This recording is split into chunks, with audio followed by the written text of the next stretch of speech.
To set up Face Unlock on Poco F8 Ultra, you have to start by opening Settings.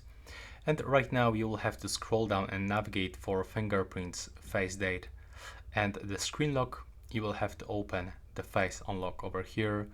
And after a few moments, you will have to input your current PIN code.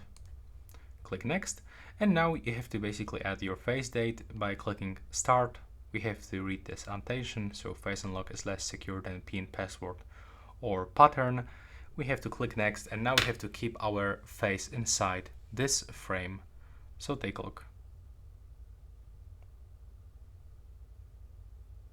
Now we have to wait until the scan will be finished, and right now we can put our phone back.